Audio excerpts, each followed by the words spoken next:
거룩하시고 은혜로우신 아버지 하나님, 추운 날씨 가운데서도 주의 사랑하는 자녀를 지켜주시고 돌보아 주신 것을 감사합니다. 거룩한 성일 주님 앞에 나 기쁨으로 예배할 때 우리로부터 생명의 말씀을 허락하여 주시고 하나님의 놀라운 은총과 축복을 덧입는 복 있는 시간 되게 하여 주시옵소서. 종에게 성령으로 불을 밝혀 주셔서 생명의 말씀을 증거케 도와주시고 모든 마음을 함께 얻어받는 복된 시간 되게 하여 주시옵소서. 예수님 이름으로 기도하옵나이다. 아멘. 할렐루야. 아멘. 참 들어보는 소리들이 늘 하는 얘기가 참 세월이 참 빠르다. 엊그제 성탄절 예배를 드린 것 같은데 벌써 성탄절 예배가 다가왔고 또 무더웠던 여름이 금방 지나가고 또 겨울이 왔다. 한 목소리로 이야기하는 걸 들 수가 있습니다. 참 빠른 세월 동안 하나님을 지켜주시는 것을 감사합니다. 옆 사람 인사 나눕시다. 메리 크리스마스.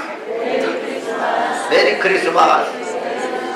네, 참 세상이 참 빠릅니다. 할렐루야. 오늘 요절 말씀 룻기 4장 12절을 다 함께 큰 목소리로 같이 한번 읽겠습니다. 시작. 여호와께서 이 젊은 여자로 말미암아 네게 상속자를 주사 내 집이 다말이 유다에 낳아준 베레셋 집과 같게 하시기를 원하노라 하니라. 아멘. 이제 룻기 말씀을 계속 지난 가을 동안 해왔는데 이제 오늘로서 4장 다음 주에 마지막 끝내게 됩니다. 시리즈 설교이기 때문에 또 지난주 빠지게 되면 내용을 잘 알지 못하지만 이렇게 이어지는 말씀이니까 주보도를 참조해서 여러분들이 말씀이 내게 끊어지지 않도록 참고해 주시기를 부탁을 드리겠습니다. 오늘은 룻기 4장 1절 12절 말씀으로 희생과 축복이라는 제목으로 함께 은혜를 나누겠습니다.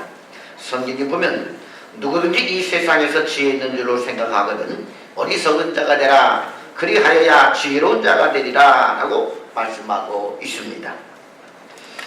살면서 사람들은 스스로 지혜로운 것처럼 살아가지만 하나님이 보실 때는 그것이 참으로 어리석고 미련하다는 것입니다. 오늘 본문에 자기의 유익을 위해 똑똑한 행동을 하는 아무개와 자기에게 아무 유익도 없는 일에 헌신하는 어리석은 보아스가 대조되어 나오고 있습니다.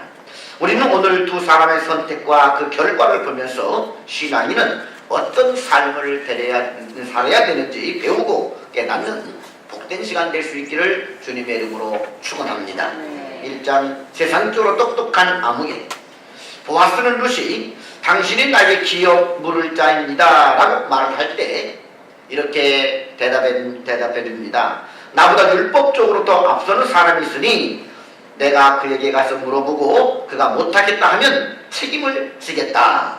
이 말은 현재 룻에게 기업 물을 자의 책임을 이행하고 싶은데 가까운 친족 서열로 보게 되면 보아스 자신보다도 가까운 친족 앞서는 사람이 있다는 얘기지요. 그 사람이 기업 물을 자의 1차적 책임이 있고 그리고 그 사람이 무르지 못하겠다고 하면 그 다음 내 차례가 되니 내 차례가 되게 되면 나는 반드시 기업 물을 자의 책임을 이행하여 주겠다. 이렇게 룻에게 약속을 한 것입니다. 이렇게 약속한 보아스는 이를 실천하기 위해서 다음날 아침 일찍이 일어나서 성문으로 나가게 됩니다. 그리고 성으로 드나드는 모든 이들을 한눈에 볼 수 있는 성문으로 올라가서 덕망 있는 성읍 장로 10명을 청하여 증인으로 부른 다음 기업 물을 자의 책임 첫 번째 순위에 있었던 사람이 지나가기를 기다렸다가 그 사람이 지나가게 되자 그 성문 위로 불러서 재판을 시작하게 됩니다. 그런 엘리멜렉의 가장 가까운 친족 아무개에게 나오미가 내놓은 땅을 구매할 의향이 있는지를 물었습니다. 오늘 기업 물을 자의 첫 번째 책임 있는 사람을 이름은 안 나와서 아무개라고 쓰고 있습니다.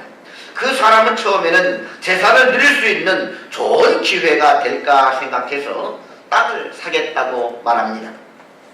이스라엘에는 땅을 사서 50년이 되면 땅 주인에게 다시 돌려줘야 하는 법이 있는데 상속자가 없는 땅을 사게 되면 50년이 되는 시년에 돌려주지 않아도 되기 때문에 이 사람은 큰 이득이 된다고 생각한 듯합니다. 왜냐하면 나오미도 남편 엘리멜렉이 죽었고 그 아들 기련과 말년도 죽었고 여인들만 과부들만 있으니까 이 상속자가 없다 생각하고 이 땅을 자기가 사게 되면 돌려줄 필요가 없겠구나라고 생각해서 개인적인 이득을 취할 것이라 생각을 한 듯합니다. 기업 물을 자가 되겠다는 아무개의 말을 들은 보아스는 다시 한번 성경이 말하는 기업 물을 자의 책임에 대해서 자세하게 설명하게 줍니다. 땅을 사서 기업 물을 자가 되게 되면 그 땅을 다시 나오미에게 돌려줘야 된다는 것입니다. 아들이 없더라도 그 나오미에게 돌려줘야 된다는 것이죠. 그리고 나오미나 룻, 특별히 젊은 룻을 아울러서 이 아내로 맞이해야 된다는 것입니다. 룻은 이방인이고 또 과부입니다. 이런 룻을 아내로 맞이해서 그를 통해서 아들을 낳게 되면 그 아들을 다시 나오미에게 주어서 그 집안의 적장자가 되게 해서 그 집안의 대를 잇도록 세워줘야 한다는 것입니다. 땅도 사서 다시 돌려주고 또 그 집 며느리를 부인으로 맞이해서 아들을 낳으면 다시 또 돌려줘야 되는, 그러니 기업 물을 자가 되면 아무것도 남는 것이 없는 것이지요. 이 설명을 듣고 난 다음 이 아무개는 무엇이라고 대답을 합니까? 나는 내 기업에 손해가 있을까 하여 나를 위하여 물으지 못하노니 내가 물을 것을 네가 물으라. 나는 묻지 못하겠노라. 단호하게 기업 물을 책임을 회피한다라고 말하고 있습니다. 우리는 여기서 이 아무개가 평소 어떤 신앙으로 살아왔는지를 미루어 짐작할 수가 있습니다. 하나님께서 분명하게 친족 간의 기업 물을 자의 의무와 책임을 법으로 정해 주셨음에도 불구하고 아무개는 자신의 손해만 생각하고 있습니다. 그가 쓰는 단어를 한번 보시기 바랍니다. 우리 다 함께 6절 말씀을 다시 한번 읽어볼까요? 오늘 본문 4장 6절 읽습니다. 시작. 그 기업 물을 자가 이르되 나는 내 기업에 손해가 있을까 하여 나를 위하여 물으지 못하노니 내가 물을 것을 네가 물으라. 나는 물으지 못하겠노라 하는지라. 우리는 지난주 이 기업 물을 자, 이 고엘 제도에 대해서 알아보았습니다.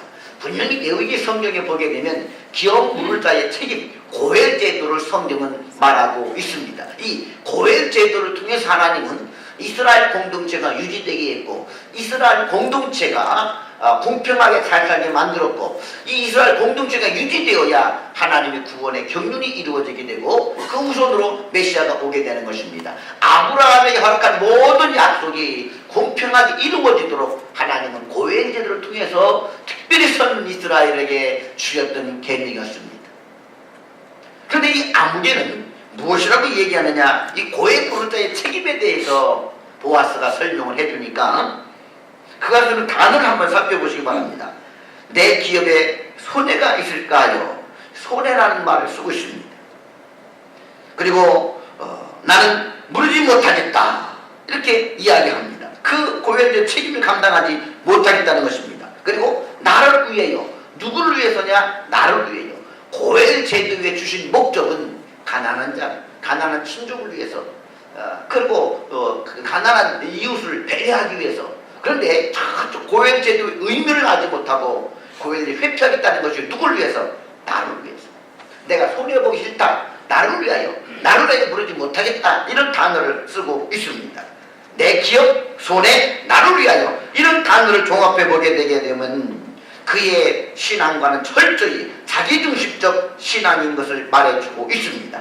성경에 많은 사람들의 이름이 기록되어 있음에도 불구하고 손해보지 않고자 지금 나오미의 기업물을 책임을 회피하고 거절하는 이 사람은 성경의 이름조차 언급하지 않고 아무개라고 쓰고 있습니다. 이는 무엇을 말해줍니까? 이름은 있으나 하나님 앞에서 그 이름마저 불려지지 못하는 가치 없는 자가 되고 말았다는 것입니다. 성경에 이 사람 이름을 쓰는 것조차도 가치가 없다는 것입니다. 이런 사람은 하나님 나라에 합당하지 않다라는 것을 우회적으로 설명해주고 있는 것입니다.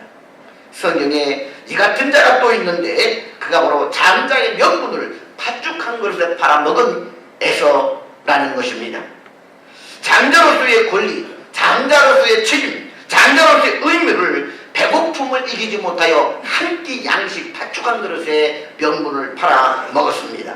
이런 에서를 가리켜서 신약 히브리서는 이렇게 말합니다. 그는 망령된 자다.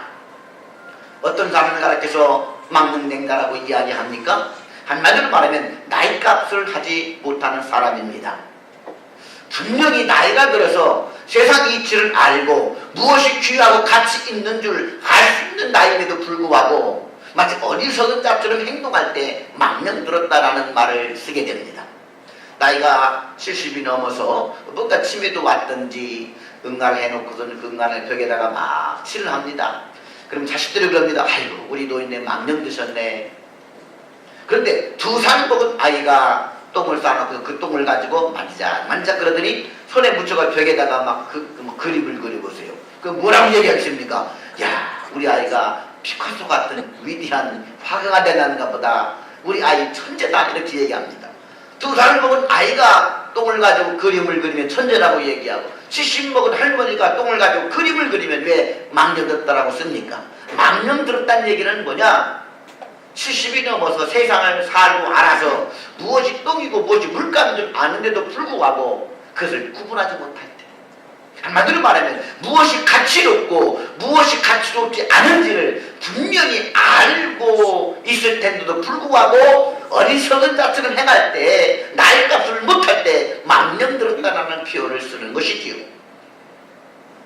지금 에서는 무엇이 팥죽이고 무엇이 명분이고, 한마디로 말하면 무엇이 가장 귀하고 가치로운지를 분간하지를 못한다는 것입니다. 한 끼 양식 팥죽 때문에 장자의 명분을 팔은 것입니다.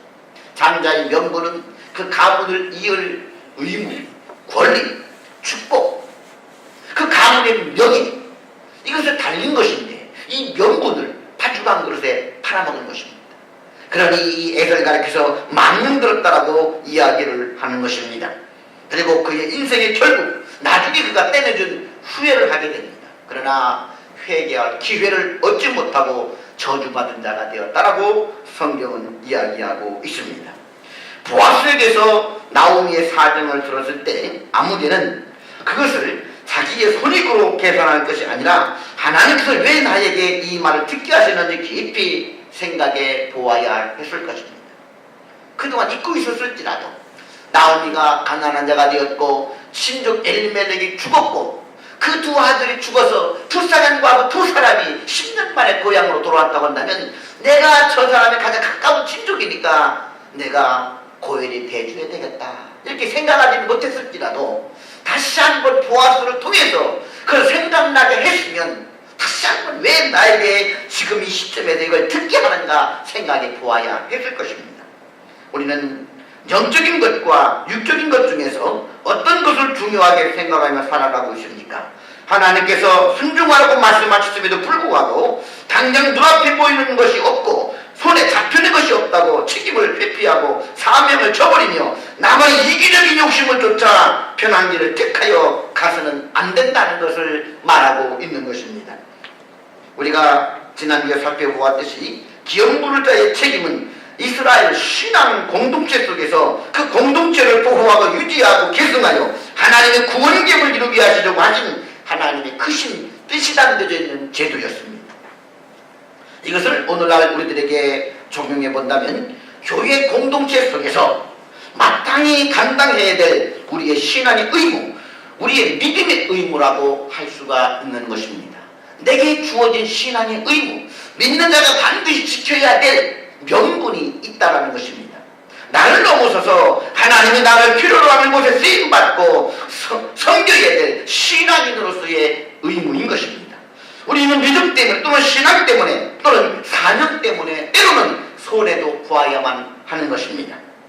예수님이 기업 부를 자의 책임을 감당하기 위해서 자기를 부인하고 자기 십자가를 지신 것처럼 우리도 자기를 부인하고 자기 십자가를 지고 주님을 섬겨야 되는 것입니다. 하나님 앞에서 아무개가 되지 않기를 바랍니다. 거룩한 성도로서의 하나님의 영광을 위하여 헌신할 수 있는 복된 성도들이 될 수 있기를 주님의 이름으로 축원합니다. 2장 신앙 안에서 바보가 된 보아스. 아무개는 하나님의 백성인 이스라엘 공동체 속에 있었지만 그의 인생 철학은 철저히 경제 원리에 따르는 것이었습니다. 신앙 원리가 아니라 세상 경제 원리를 따르고 신본주의가 아니라 철저히 인본주의요, 이타정신이 아니라 철저히 개인주의, 이기주의 사람이었습니다. 자신에게 유익이 되느냐 되지 않느냐를 따져보고 유익이 된다면 무엇이든지 하고 그렇지 않으면 움직이지 않는 사람입니다. 하나님이 무엇보다 내 친족의 아픔보다 현재 자신의 이익을 더 중요하게 여기는 사람입니다. 세상과 자신에 대해서 가장 현명하고 똑똑한 사람이 바로 아무개입니다. 그런데 여기 세상에서는 어리석지만 하나님 나라에서는 지혜로운 자가 있습니다. 보아스, 바로 그가 그런 사람이었습니다. 보아스는 아무개에게 이런저런 손해를 보게 될 것이라고 자신의 입으로 설명해 놓았습니다. 기업물을 짜가 되면 이런 손해를 봐야 된다. 땅도 그녀에게서 사서 다시 그녀에게 돌려줘야 된다. 미망인 과부 룻을 아내로 맞아들여서 자식을 낳으면 그 아들까지도 다시 돌려줘야 된다. 그리고 그 가문을 세울 수 있도록 뒷발을 다 해줘야 된다. 남는 거 없다. 다 손해보는 일이다. 이렇게 말해서 아무개가 기업물자를 피해버렸죠. 자신의 입으로 아무개에게 이렇게 손해보는 일에 대해 설명해 놓고는 스스로 그 손해를 감수하고자 결단합니다. 한마디로 어리석은 바보가 되기로 결심했습니다. 하나님 나라에는 아무개와 같은 똑똑한 회계사가 필요한 것이 아니라 보아스와 같이 어리석은 바보 투자자가 필요한 것입니다. 보아스는 룻이 자기를 희생하며 자신의 발 아래 들어왔을 때 어리석은 바보가 되고자 마음을 먹었던 것입니다. 멸시 받던 과부, 이방인 과부도 자신의 시대 가문을 세우고자 자존심을 버리고 철저히 낮아져서, 그리고 그 자녀 자체, 룻 자체가 어쩌면 또 하나의 고엘이 되어서 자신을 희생하고 헌신해서 가문을 세우고자 하는 룻의 헌신적인 태도를 보았을 때 보아스는 큰 감명을 받은 것이지요. 나는 뼈대 있는 가문의 사람으로서, 대장부로서, 하지만 이방인 과부도 저렇게 자신을 헌신해서 가문을 세우고자 하는데 나는 뭐라는 말입니다. 나도 저 룻과 같이 나도 진정한 고엘이 되어야 되겠다. 은혜를 베푸는 자가 되어야 되겠다. 할렐루야. 이렇게 보아스는 결단을 한 것입니다. 철저히 룻을 향해 기업물을 자의 책임을 이행해서 하나님의 말씀 앞에 순종하고자 했던 것입니다. 어떤 손해와 어떤 희생이 따르더라도 하나님 말씀 앞에 고엘, 즉 기업물을 자의 의무를 행하고자 다짐을 한 것입니다. 이를 위해 그는 희생을 감당합니다.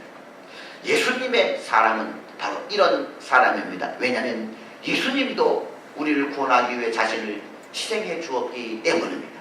어쩌면 예수님이 가장 바보 같은 인생을 살아셨지요. 가장 어리석은 바보가 되신 것이지요. 왜냐? 예수님이 가는 길은 십자가 길, 예수님이 가는 길은 고난의 길입니다. 자신을 위해서 가고자 했던 것이 아닙니다. 우리 인생을 구원하기 위해서, 우리를 구원하는 고엘이 되기 위해서, 기업물을 자의 책임을 이행하기 위해서 스스로 바보가 되신 예수 그리스도.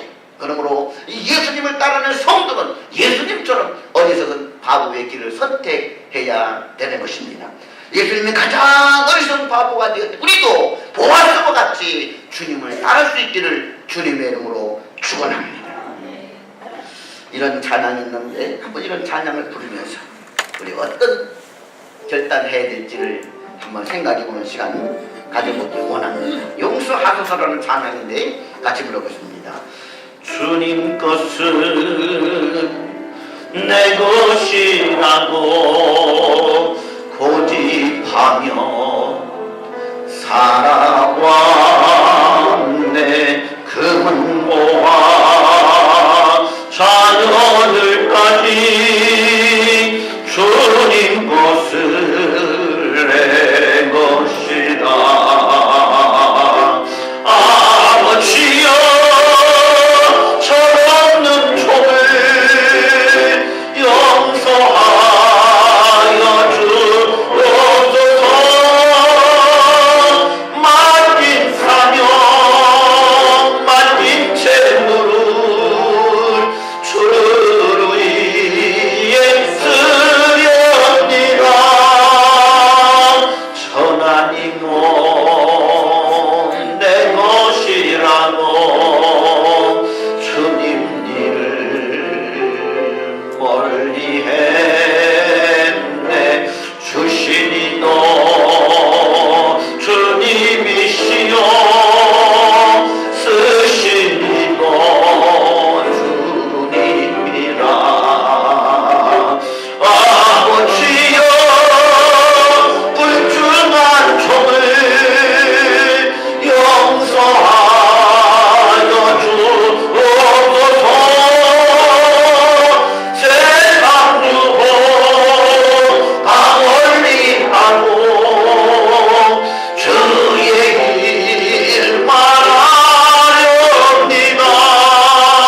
사랑하기만 하고 감사할 줄 몰랐었네. 주님 말씀 듣기만 하고 실행하지 못했었네.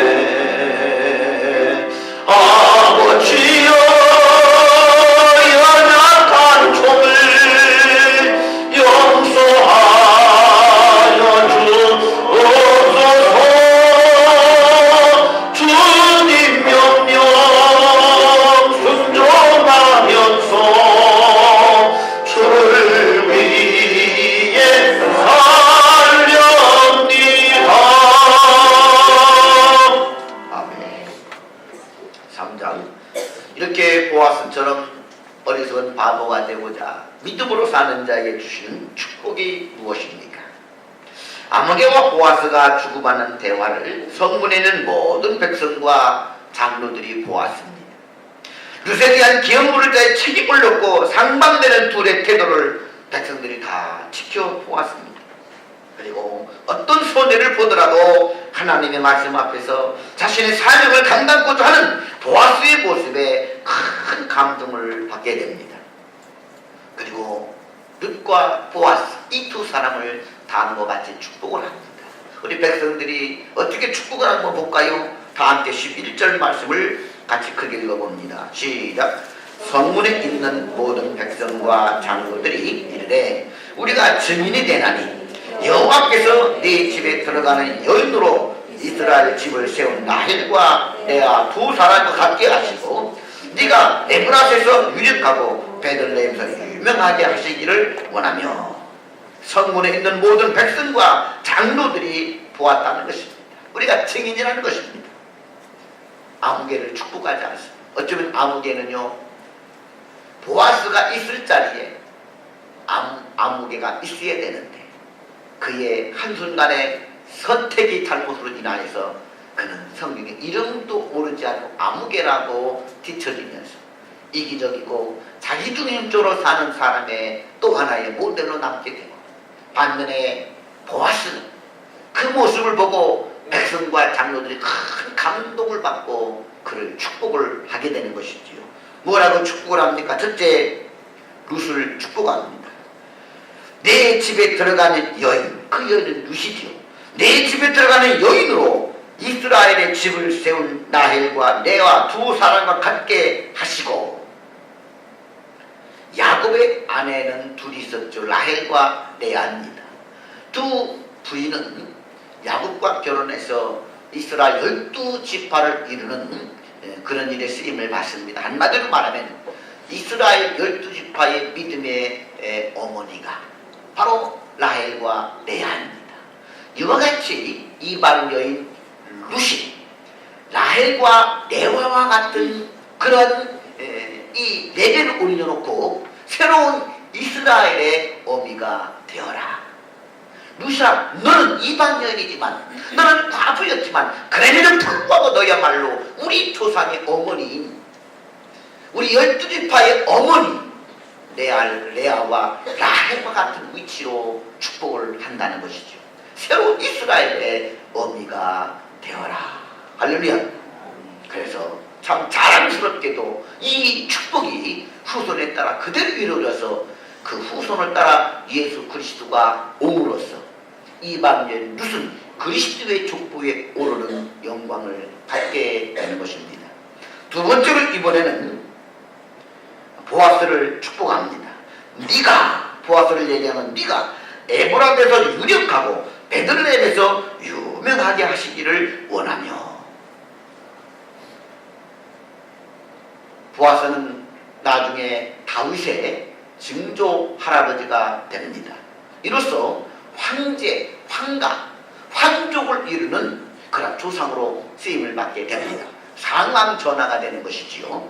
황족에 낳게 되는 다윗이는 위대한 왕가를 이루는 증조 할아버지로 쓰임을 받게 되고, 그 후손을 통해서 메시아 왕국이 이루어짐으로써 보아스는 유력하고 유명한 자가 되는 것입니다. 이 축복대로 그대로 이루어졌습니다. 세 번째로는 12절을 보십시오. 같이 한번 12절 읽겠습니다. 시작. 여호와께서 이 젊은 여자로 말미암아 내게 상속자를 주사 내 집이 다말의 유다에 낳아준 베레스의 집과 같게 하시기를 원하노라. 이번에는 너의 후손 룻과 결혼하게 되면 하나님께서 룻에게 상속자를 주기를 원한다. 근데 사실은 룻은 말론과 나오미 아들 말론과 결혼했는데 결혼하고 10년이 지나도록 자식이 없었습니다. 누가 문제인지는 모르지만 룻은 자식을 못 낳는 여인이었어요. 그런데 보아스와 결혼하게 되면 자식을 낳기를 원한다는 거예요. 보아스는 나이가 늙은 사람입니다. 젊은 사람과 결혼해도 자식이 없었는데 늙은이와 결혼해서 어떻게 자식이 있겠는가. 그런데 상속자가 있기를 원하노라. 이 말씀대로 결혼하자마자 자식을 낳게 되죠. 뿐만 아니라 너의 낳은 자식이 뭐와 같이 되느냐. 네 집이 다말의 유다에게 낳아준 베레스의 집과 같이 하시기를 원하노라. 유다 집처럼 하나님의 축복을 받을 거라는 것입니다. 사실 유다는 야곱의 넷째 아들로서 있는 듯 없는 듯 별로 유명무실한 사람이었어요. 유다는 또 악독하기 그지없었습니다. 동생 요셉을 시기 질투해서 요셉을 애굽의 노예 상인에게 팔아먹었던 장본인입니다. 이렇게 해서 야곱의 눈에 눈물 나게 하고 아버지 마음을 아프게 했던 죄인이었습니다. 그런 유다가 집을 가출해서 이방 여인과 결혼한 다음 세 아들을 낳았는데 두 아들이 그만 죽고 말았습니다. 그리고 충격에 빠져서 방황할 때 며느리의 그러한 계획으로 말미암아서 며느리 다말과 관계함으로써 아들 베레스를 낳게 됩니다. 두 아들이 죽고 며느리와 관계에서 베레스를 낳았을 때 그런 철저히 자신이 무너지고 참혹한 슬픔 가운데 회개하고 아버지 집으로 돌아오게 됩니다. 그리고 누구보다도 아버지 야곱의 마음을 알고 그를 섬기게 됩니다. 야곱이 죽기 전에 12아들을 축복하는데 그 중에서 넷째 아들 유다를 가장 크게 축복하게 됩니다. 그리고 유다의 후손을 통해서 메시아가 오실 것을 예언해 줍니다. 비록 유다는 허물이 많은 죄인이었고 그리고 이방 여인 다말과 관계에서 아들을 낳아 베레스를 낳았지만 하나님은 이 아들 베레스를 인정해 주시고 그 베레스의 후손을 통해서 메시아가 오신다는 것입니다. 이 말씀처럼 다말은 과부요 이방 여인인데 오늘 보아스를 유다의 위치로 올려놓고 그리고 이 룻을 다말과 같은 여인으로 올려놓지만 그러나 하나님 이들을 긍휼히 보시고 이들을 유다의 가문처럼 축복해서 하나님이 이 가문을 세우기를 원한다는 것입니다. 이스라엘 장로들과 백성들은 이 보아스와 다말의 관계를 유다와 다말의 관계로 이 룻과 보아스의 관계를 승격시켜서 그들을 축복하고 있는 것을 볼 수가 있습니다. 이방인이라는 그들의 모든 과거의 아픔을 다 뒤로 하고 수치를 뒤로 하고 마음껏 그들의 조상 유다 할아버지를 축복하는 것처럼 마음껏 이 가문을 축복해 주는 것을 볼 수가 있고 이 축복대로 그대로 이루어지게 되었습니다. 우리 사랑하는 성도 여러분, 오늘 여러분은 어떤 모습을 가지고 살아가고 있습니까? 믿음으로 살았던 보아스처럼 성실하게 살아가고 계십니까? 아니면 아무개처럼 가장 유력한 자임에도 불구하고 그저 그런 신앙의 명분만을 가지고 살아가고 있습니까? 예수님 마태복음 24장에서 두 사람의 밭에 이 사람은 데려가면 당하고 한 사람은 버려둠을 당하게 되니 끼어서 준비하라고 말씀하고 있습니다. 부디 여러분이 룻기의 아무개가 아닌 보아스처럼 될 수 있기를 축원합니다. 여러분의 이름을 주님께서 자연스럽게 부르시며 복된 성도의 삶을 살아갈 수 있기를 주님의 이름으로 축원합니다. 기도드리겠습니다. 사랑과 은혜가 풍성하신 아버지 하나님, 우리는 때로 약삭빠른 아무개처럼 머리 굴리고 이기적이고 자기중심적이고 주님을 따르면서도 결코 손해보지 않으려고 발버둥치는 그런 모습으로 살아가고 있지는 않은지요. 아버지 하나님, 예수님이 어리석은 바보와 같이 우리를 위해 십자가를 지신 것처럼 우리도 예수의 사람들로서 보아스처럼 하나님 앞에 기업 못할 책임을 감당하고자 순종하고 헌신하고 믿음 때문에 사명 때문에 희생할 수 있는 성도들 되게 하여 주시옵소서. 예수님 이름으로 기도하옵나이다. 아멘.